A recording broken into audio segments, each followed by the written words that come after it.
we are not making as much progress in science and tech as all the media and press releases would have you believe.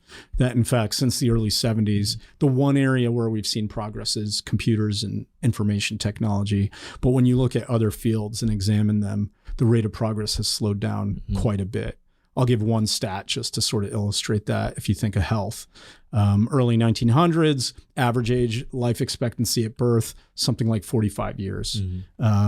By 1980, that was up to 73. And that was due to sanitation and then also lots of discoveries in medicine and so on. But since then, life expectancy has gone up like 3 years.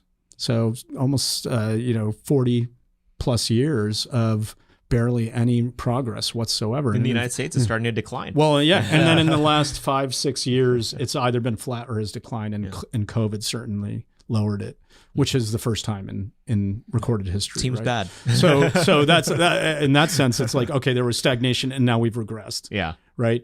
So this idea that we're stagnating is important, and that's partly the motivation of, okay, it takes long. It seems through the traditional institutions, it takes longer to get to the frontier of knowledge.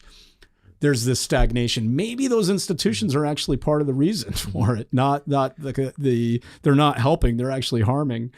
So what can we do to free and liberate people to get out there and make progress? But I do think the one potential pushback against the set of arguments you've made is that it seems like, and tell me if I'm wrong, that scientific discoveries yet to be made require a greater principle in terms of equipment and resources than they might have 100 years ago. Right. Is that true? And if that is true, can we do anything about the higher barriers to entry that would theoretically have to naturally come with that reality?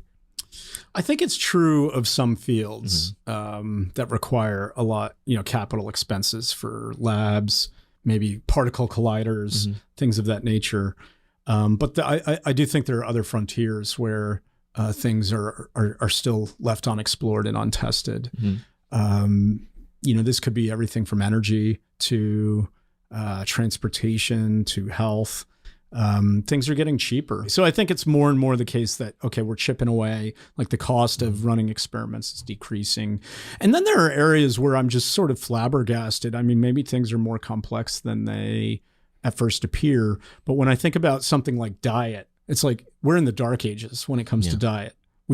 There's an obesity epidemic in the world, not just America, starting in the 70s. And it's not just humans. It's also weirdly like pets and lab Tigers animals. Are getting fat. Yeah, like it's a problem. Right.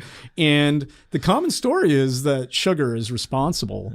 But when you look into the data, the sweet tooth theory isn't quite right because sugar consumption has actually decreased in the last 10, 15 years. And yet that rate is still going up. So is there some contaminant X that's causing these things? It's a mystery. So someone on the Ray Peat forums is more likely to find out what it is than someone at the FDA. Yeah, right. Yeah, where and quite frankly, the government has been pushing the opposite of what's considered healthy for a long time with its food pyramid.